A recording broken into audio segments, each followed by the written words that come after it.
Hello, this is Just Antoine, and we are doing Start My Business Podcast, episode 4. We are so excited because we have begun to read the book, The EMyth Revisited. And it says Why Most Small Businesses Don't Work and What to Do About It by Michael E. Gerber.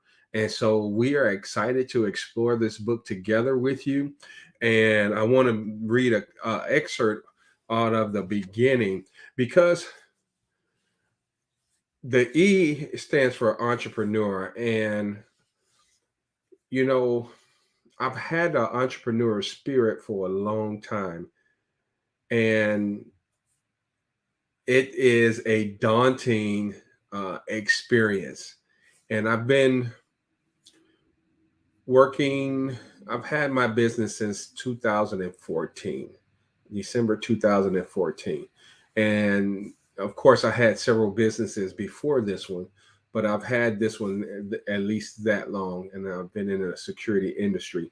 And so I'm going to share some of the things that I've experienced in starting my business as we read this book together and just talk about some of those things and how that we can help each other um, be the best that we can be as an entrepreneur, as starting your own business, and avoid some of the pitfalls that we fall into because we just are not aware of what's going on.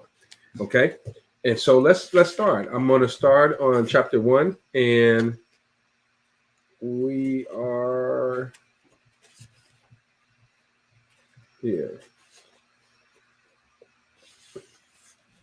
It says the E-myth is the myth of the entrepreneur or the entrepreneur's myth.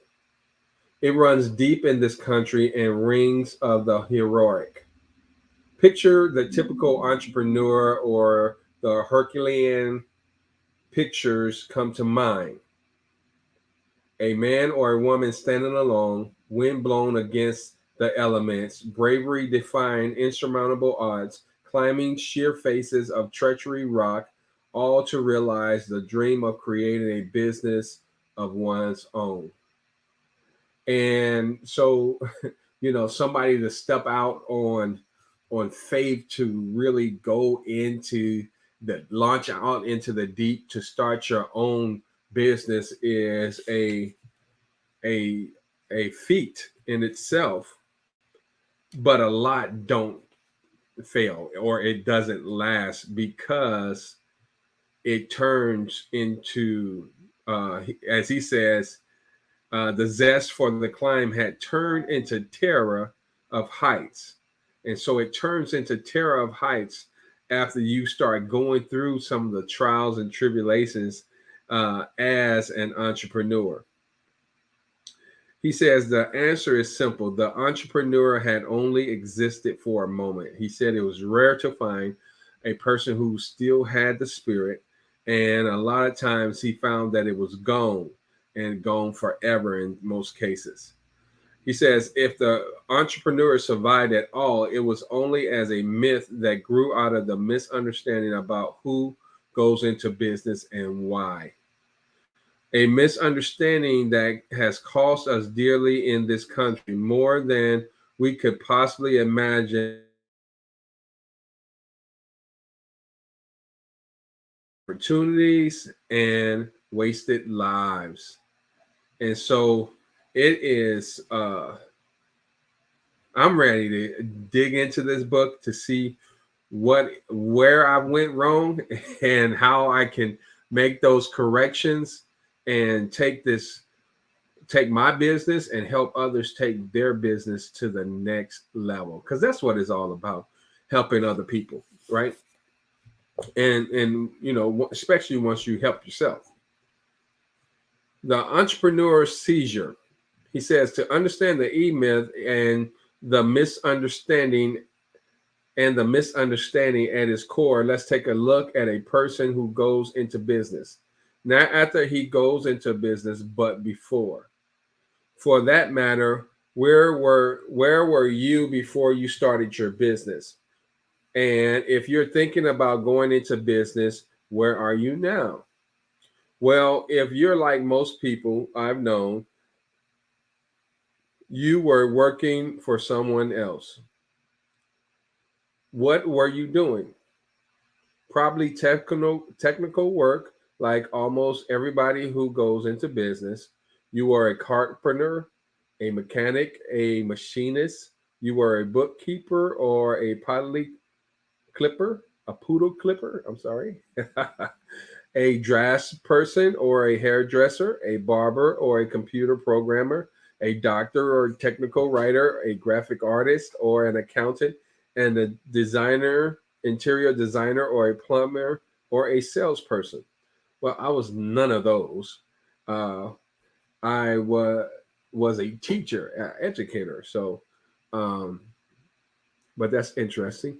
He says, but whatever you were doing technical work and you were probably very good at it. I changed the word there.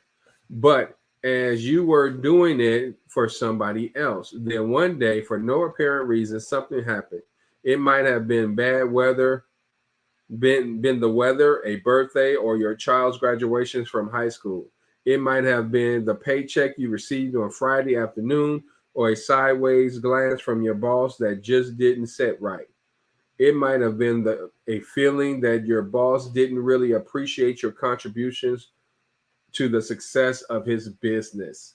So that could be anything that will spark that feeling in you. It could have been anything, he says. It doesn't matter what, but one day, for apparently no reason, you were suddenly stricken with an entrepreneur seizure. And from that day on, your life was never to be the same.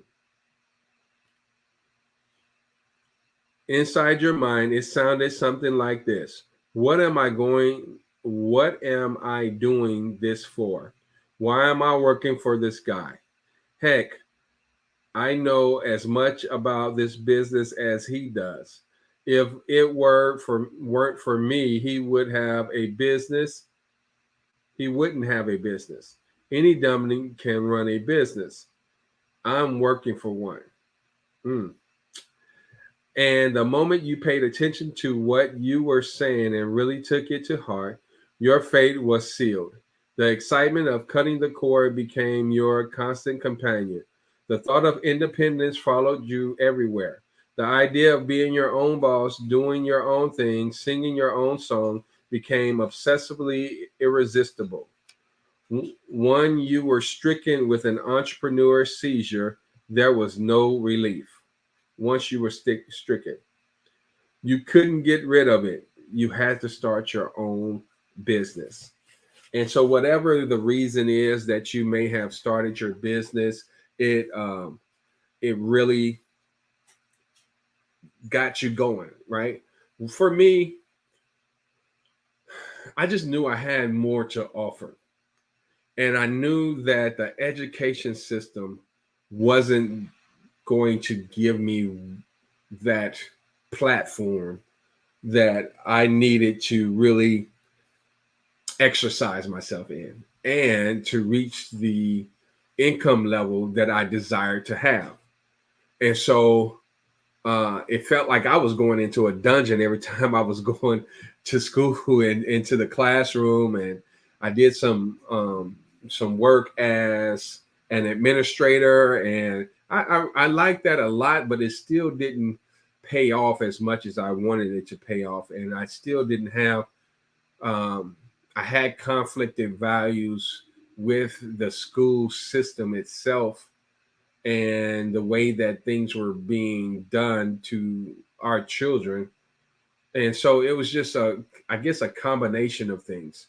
I had tasted some entrepreneur as I was, dibbling and dabbling in some other business and stuff like that. And so I just really wanted to do my own thing. Um, but I'm telling you, I knew it was going to be a struggle. I just didn't know how long and how great of a struggle that it was going to be. And so, and I never really, I guess my father, he was an entrepreneur for a long time. as a taxi cab driver. Pardon me. But and so that's part of that I picked up from him and being around him. And then I don't know. I guess the bug or the seizure, as he calls it, hit me, and it's still with me. It's still with me. Um, I'm going to read this part, and then we're going to go take a break to the next episode. It says the fatal assumption. In the throes of your entrepreneur seizure, you fell victim to the most disastrous assumption anyone can make about going into business. It is an assumption made by all technicians who go into business for themselves, one that charts the course of a business from grand opening to liquidation, the moment it is made. That fatal assumption is if you understand the technical work of a business, you understand a business that does that technical work. And the reason it's fatal is that it just isn't true. In fact, it's the root cause of most small business failures. The technical work of a business and a business that does that technical work are two totally different things. But the technician who starts a business fails to see this. The technician suffering from an entrepreneur seizure, a business is not a business, but a place to go to work. So the carpenter or the electrician or the plumber becomes a contractor. The barber opens up a barber shop. The technical writer starts a technical writing business. The hairdresser starts a beauty salon. The engineer goes into the semiconductor business. The musician opens up a music store. All of them believing that by understanding the technical work of the business, they are immediately and eminently qualified to run a business that does that kind of work. And it's simply not true. In fact, rather than being the greatest single assets, knowing the technical work of the business becomes the greatest single liability. For if the technician didn't know how to do the technical work of the business, he would have learned how to get it done. He would have be forced to learn how to make the business work rather than to do the work himself. The real tragedy is that when the technician falls prey of the fatal assumption, the business that was supposed to free him from the limitations of working for somebody else actually enslaves him. Suddenly, the job he knew how to do so well becomes one job he knows how to do, plus a dozen others he doesn't know how to do at all. Because although the entrepreneur Seizure started the business, the technician who goes to work, and suddenly the entrepreneur dreams turns into a technician's nightmare. All right, we're going to stop right there. Um, and I get what he's saying here. He's saying that running a business is totally different from just doing the technical work or the work of the business. And there's a lot of behind the scene things that go in. You got to know about finances, how to set up your bank account, and how to manage those finances and things of that nature. And a great book that I've read is called Profit First. It's a fantastic book. I would encourage anybody that's starting off a business to read that book. It's great. The Psychology of Money was another wonderful book that talks about finances and just those type of books to really know what you're getting into, how to handle your money, because we're not taught there in school, and it's not information that's readily available to us. And so, um, yeah, this is my fourth episode of Start My Business podcast. We're excited about having it, and we look further to go further and deeper into the EMyth book. and also just to learn more about business. I'm just Antoine, and we'll see you at the top. Bye for now. Be sure to like, comment, share, and subscribe.